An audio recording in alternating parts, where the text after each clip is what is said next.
Yeah, so Soapbox is a software that we created about 2 years ago, and it was built to solve a very specific problem within fulfillment and e-commerce.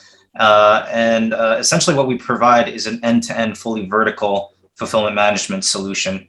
It is a first of a kind solution that really ties in everything from storefront and order management to inventory, warehouse management, down to like packaging management, returns, and the like. So it's a software that we believe really can revolutionize the way that fulfillment is done. But I think more importantly, it's really native to e-commerce, right? So we've built it in mind with not connecting it to legacy solutions, which is really how we're able to offer really a streamlined and elegant solution that's simple, easy to use, and out of the box. So it's kind of like an A to Z one-stop solution for somebody who's selling something online. Yeah, that's exactly right. Best piece of advice you're ever given? Yeah, so this was an advice that was given about 15 years ago. I was kind of going through a rough patch in my life, and a person who was actually a trucker at the time, a commercial trucker, he gave me the best advice that I still hold true today, which is that sometimes you dodge the bullet and sometimes the bullet dodges you. So you just kind of let things happen and let things be. It's like, I know you come from a more corporate background historically, and how'd you decide to make that jump? And with all those kind of like external factors, family, parents, I don't know what your current relationship situation is, or I know you just had kids recently. All these external factors go into this, and obviously leaving something stable and building something brand new. That's like a big question mark on it. In terms of what the outcome will be, like that's a big risk, and it takes definitely like a certain DNA to do that. So curious as to like what your thought process was to make that transition. What was the motivating factor for you? To give a little bit about my background, I'm from LA. I've lived really everywhere in the country. I got my MBA in New York, and post MBA, I joined IBM as a client executive, managed the Disney account for IBM. Globally. And it was a really enlightening experience to see really, large corporate company, how they operate, how they facilitate success is, I think, the proper term for it. And I think there's a lot of good to be learned by it. I think, and in fact, much like I have this theory that I think everybody that's young should live in New York for at least a part of their life, because it 100%. Kind of really, right? You know what I mean? Like it kind of. Yeah, I lived in New York. I get it. Yeah, you know what I mean, right? It's not so much that you have to stay there, but just being able to broaden your horizon, just open your eyes to just certain things about the world and about yourself too. So IBM, I feel like from a business perspective, from a just a professional perspective, I think everybody should at some point or another work for a large corporation, whether you like it or not, because they're large for a reason. And what you learn is organizational structure. You learn the things that got them to that point, why they organize things a certain way. And I think having that structure really lends itself very well to entrepreneurship, because the one thing that you will consistently hear about startups and entrepreneurs is it's like managed chaos, right? Like it's just trying to get things done, and it's just like, okay, once you have this, what's the next thing? What's the next thing? And one of the tenets that we wanted to bring in the design of our software was video games, right? Like you think about a video game UI, you can have somebody that's a kid that can play it. You can have somebody that's like 90 years old that can play it, and it's the same set of data, right?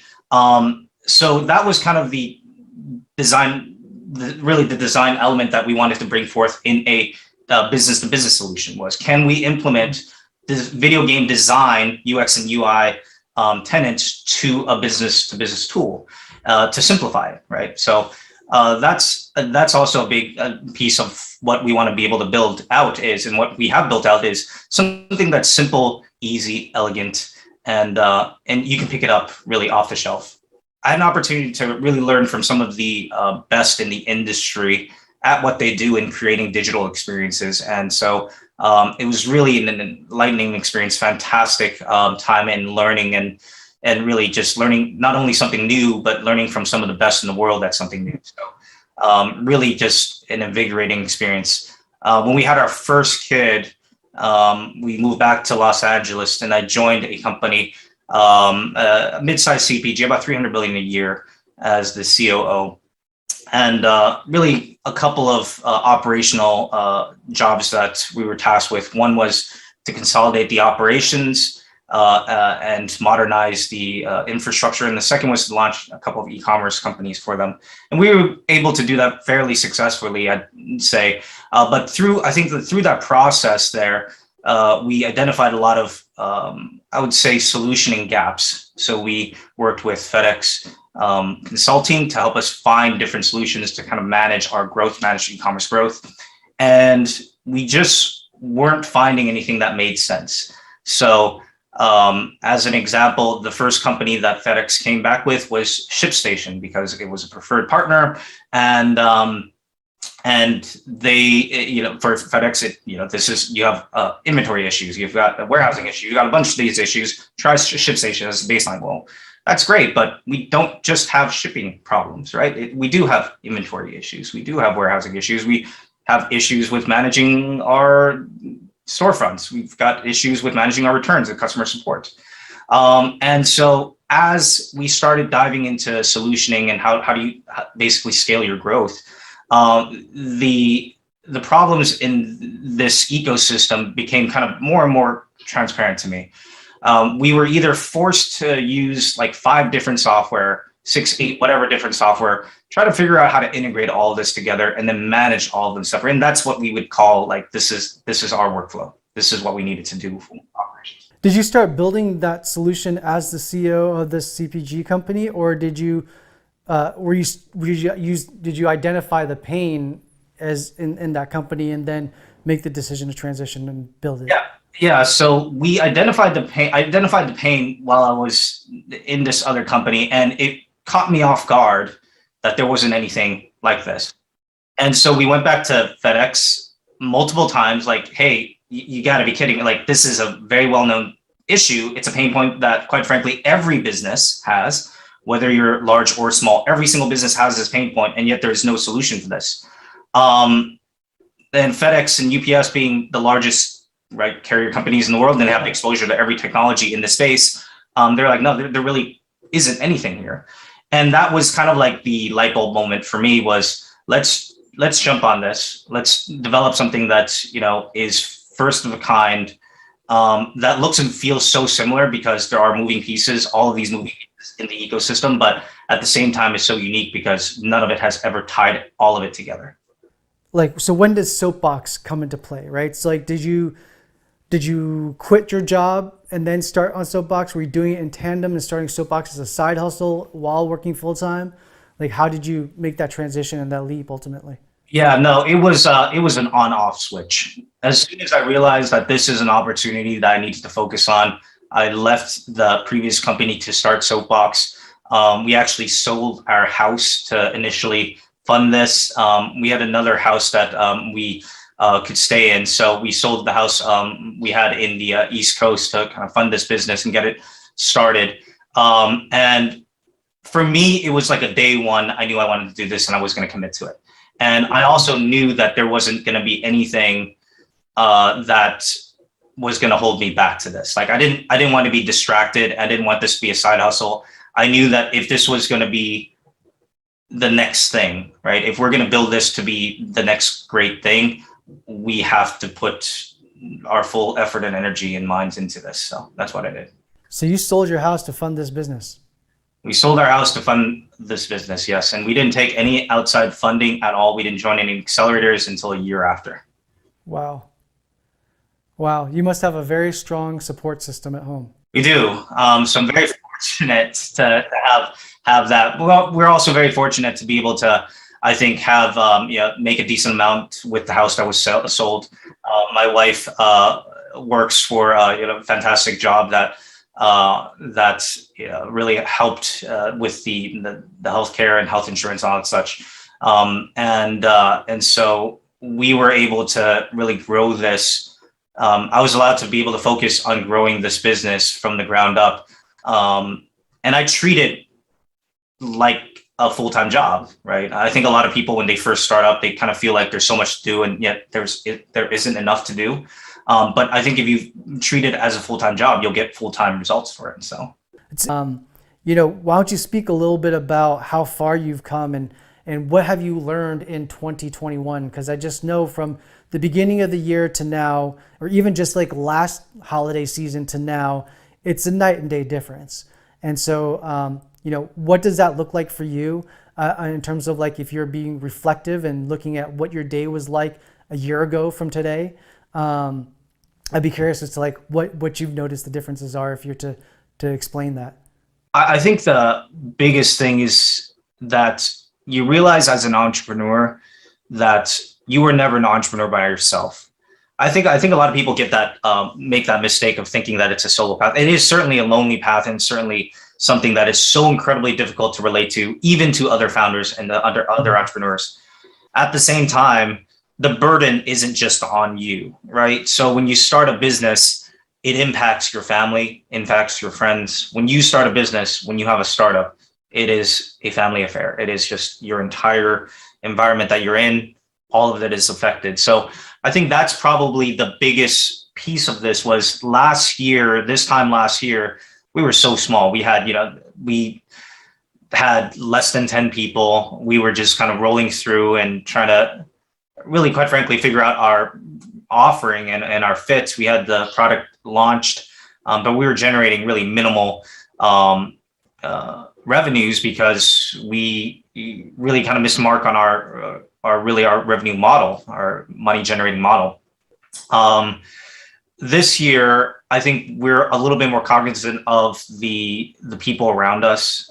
We kind of not only in the support system that we have, but what the type of commitments that they have to have in order for us to succeed too. So I have a 6-month-old and a 4-year-old, and my wife has just been so gracious in being able to at times just handle it all on her own. So certainly we have help. I mean, we moved in with my mom here. Like that's never an easy situation, right?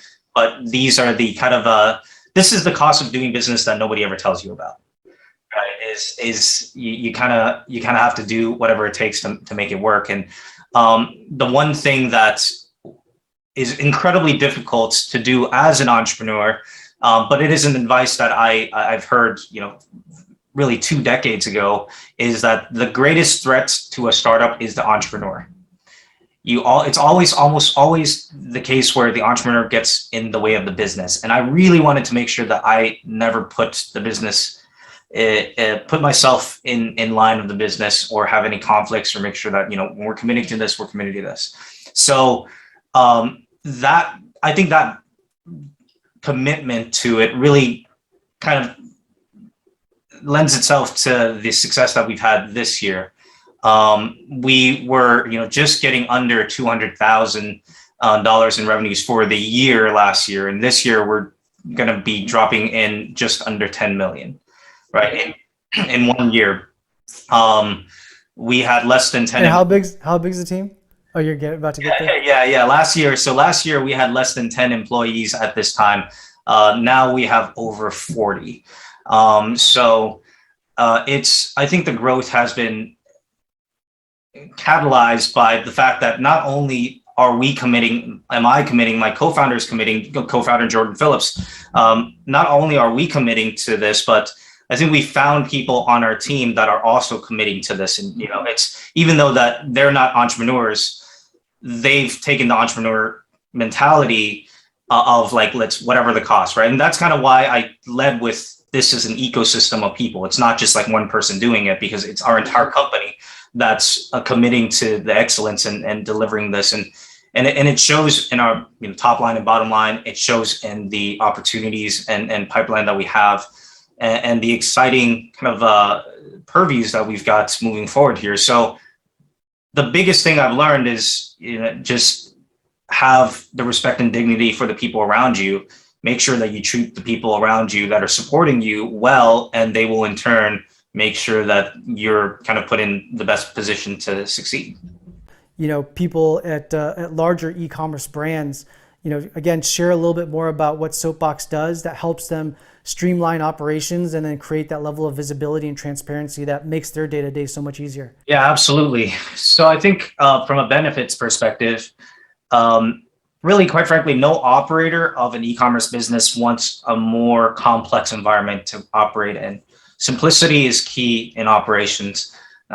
Simplicity means that you're able to save time, money, effort, energy, and frustration in this space. And that's the biggest takeaway that you get with Soapbox, both our software and managed services, is that we really make e-commerce easy. Not just shipping, not just inventory, not just warehousing, etc. Because as an e-commerce company, your problems aren't just shipping. They're not just inventory. They're not just returns, etc. It's all of them. So that's, I think, the biggest difference between what we can offer and what anybody else in this space can offer or do, is that we are that all-in-one, and we can be able to do that day one for you. Beyond, I think that as an entrepreneur and as a startup and a startup founder, I think pay the premium for people, invest in your people, invest not just economically, but invest in their well-being, invest in their sanity and mental health. Because I don't know that there's a single startup ever that has succeeded just based off of a single lone like ace or superstar, right? It's a team effort. Why I kind of bring that here is just because that's what Soapbox offers. As a platform, as a solution, we augment the team that you've got. We make their lives easier, make their jobs easier. And we're able to do it pretty effectively, I would say, as well.